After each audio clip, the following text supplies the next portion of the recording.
Hello everyone, আশা করি আপনারা সবাই ভালো আছেন। আজকে আমরা দেখব মাইক্রোসফট পাওয়ার পয়েন্টের ডিজাইন অপশনটি। আমরা আমাদের এই স্লাইডগুলোকে আমাদের প্রিভিয়াস লেসনগুলোতে আমরা তৈরি করেছি। তো আমরা ডিজাইন অপশনটিতে আসার পর দেখতে পাচ্ছি যে এই জায়গায় অনেক ধরনের প্রিমেড ডিজাইন আমাদের করা আছে। সেক্ষেত্রে আমরা যদি একটির ওপর ক্লিক করি, আমরা দেখতে পারবো যে আমাদের যে ডিজাইনগুলো আছে সেটাই টোটালি সবগুলো চেঞ্জ হচ্ছে। দেখেন যে ফ্রন্টের অপশনটি এরকম আসবে, ব্যাকেরগুলো এরকম, তারপর যদি আমরা আরেকটাতে দিই তো আমরা দেখতে পাচ্ছি ডিজাইনগুলো সবগুলো চেঞ্জ হচ্ছে এবং পরেরগুলোও চেঞ্জ হচ্ছে। তো আমরা এই জিনিসটি যদি দেখতে চাই, আমরা উপরের এই বাটনটিতে ক্লিক করতে পারি। ক্লিক করার পর মাউসে এইভাবে আমরা ক্লিক করব।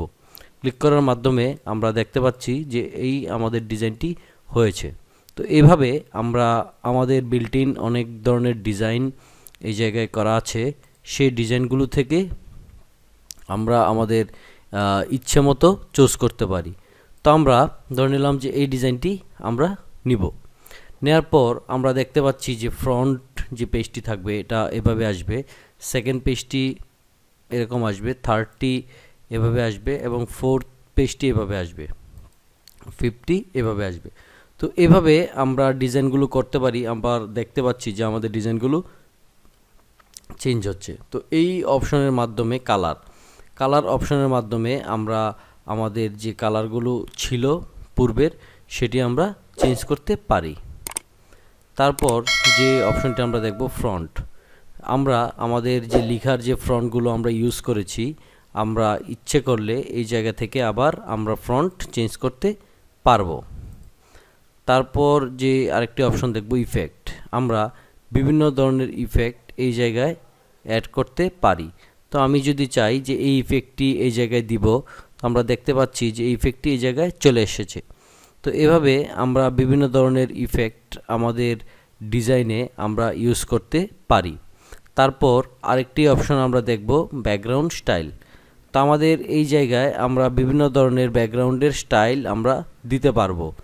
আমাদের ইচ্ছে মতো আমরা যেই অপশনগুলো দেখতে পাচ্ছি, যে কোনো ব্যাকগ্রাউন্ডস ডিজাইন আমরা এই জায়গায় ইউজ করতে পারবো। তো আমি ধরে নিলাম যে এই ডিজাইনটি আমরা এখন ইউজ করব।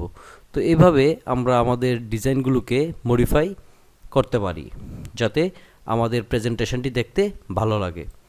তো আমরা এভাবে আমাদের ইচ্ছে মতো ডিজাইনগুলোকে আমরা চেঞ্জ করব। তারপর যে অপশনটি আমরা দেখতে পাচ্ছি তা হচ্ছে স্লাইড সাইজ।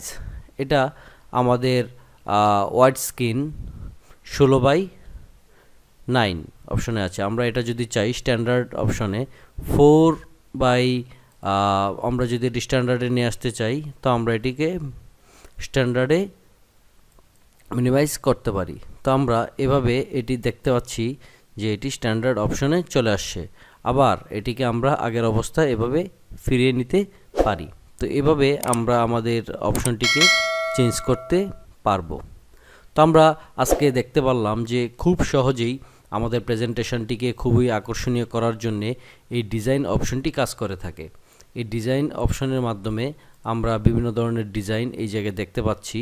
তো আমরা আমাদের ডিজাইনগুলো আমরা ইউজ করতে পারবো এবং আমরা যদি চাই যে অন্য কোনো ডিজাইন আমরা ইউজ করব, তো আমরা ওই ডিজাইনগুলো আমরা ইউজ করতে পারি। দেখেন এই ডিজাইনটি ইউজ করার পর আমাদের এই প্রেজেন্টেশনটিকে অনেক ভালো লাগছে।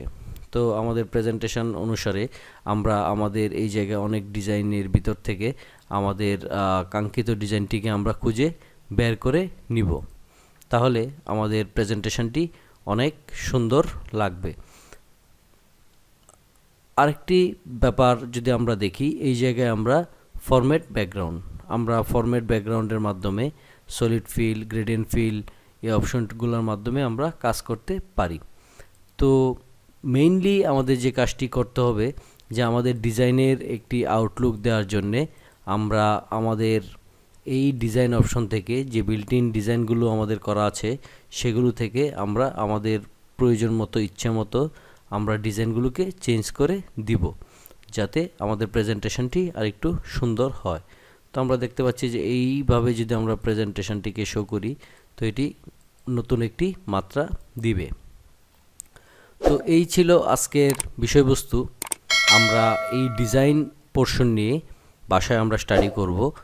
আমাদের যদি কোনো প্রবলেম অথবা কোনো কিছু জানার থাকে ডিজাইন সম্পর্কে, সেক্ষেত্রে অবশ্যই কমেন্ট বক্সে কমেন্ট করবেন, আর আমরা আপনাদের প্রশ্নের আনসার দিতে সর্বোচ্চ চেষ্টা করব। ভালো থাকবেন, সুস্থ থাকবেন, খোদা হাফেজ।